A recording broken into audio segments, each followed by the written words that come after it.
So imba yakavakirwa Nyati family neBamlo iri kunzi Yadongo. No one is staying there, and Anna Gilbert, they confirmed it over the weekend kuti they prefer kugara kushop cause kune entertainment plus wifi.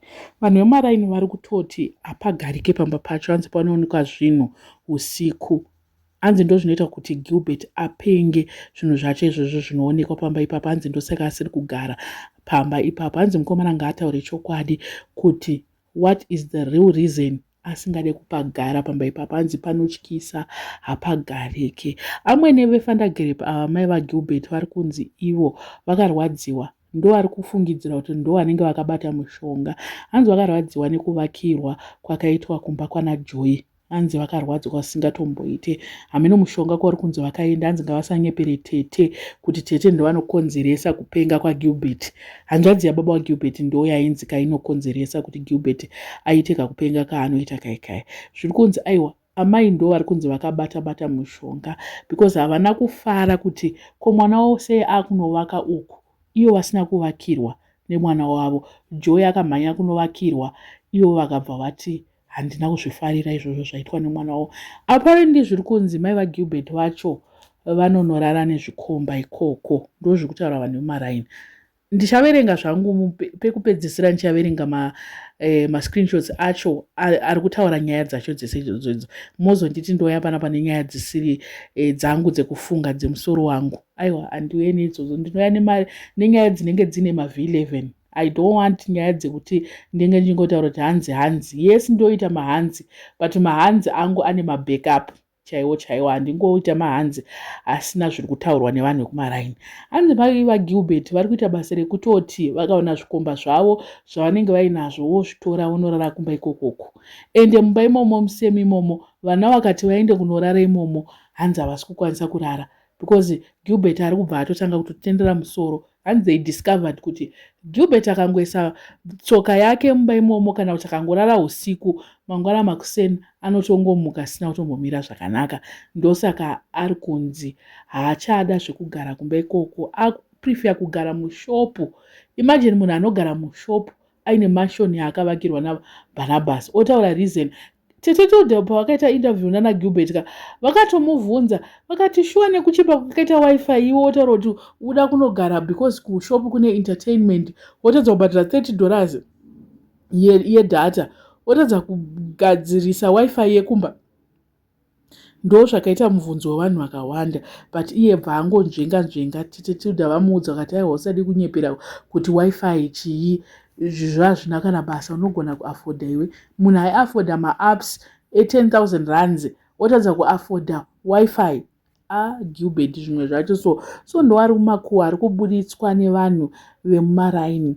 Property hanzi vaida kutombo mai vaGilbert vakatomboti ngatitorei property tiendese kumba kwavo. Hanzi Gilbert ambva azoti aiwa vanhu vanozotanga kutaurisa vakazoona zvinhu zvacho zvaburitswa mumba munomo, saka hanzi kuavoida kutaura vakati aiwa property regai tisiyane nayo tingoshandisa. Hanzi naGilbert akapromisa kuti achatengera mai vake zvinhu.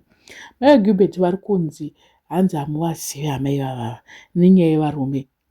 This is all alleged. Let me just put a disclaimer.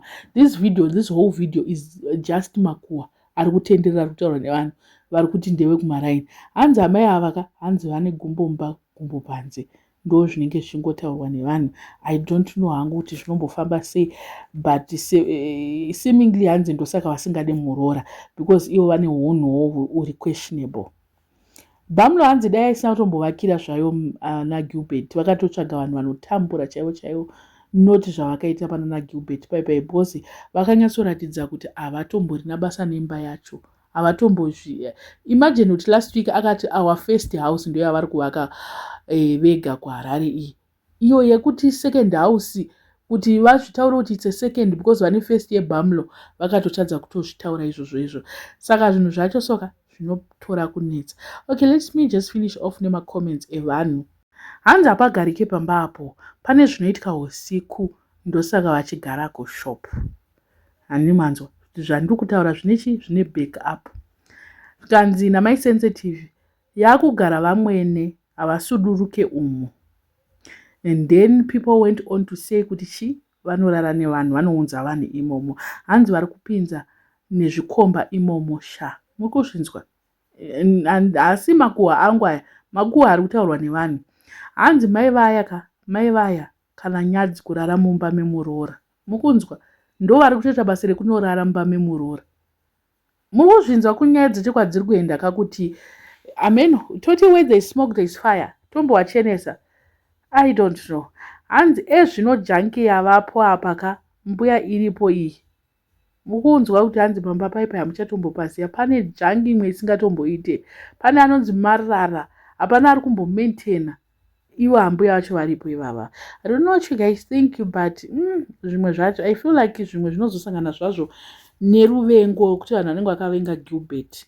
But zvimwe zvacho ka we need to verify makuhwa acho kuti ndeechokwadi here kana kuti ndeekunyepa, because vamwe vanhu vanotaura kwavasina kuswera.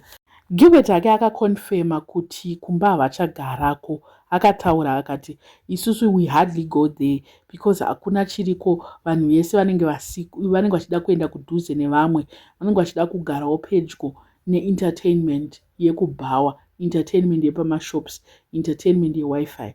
Saka vachagarapo. I don't know what you guys think nenyaya iyi zviri kutaurwa izvi kunzi hanzi Gilbert pamba ipapo panotomupengesa, amai vake vakabata mushonga chii. I don't know kuti zvinhu zvacho ameno. Let me know in the comment section what are your thoughts panyaya iyi. Vasati vasubscribe, please make sure that you subscribe and see you in my next video.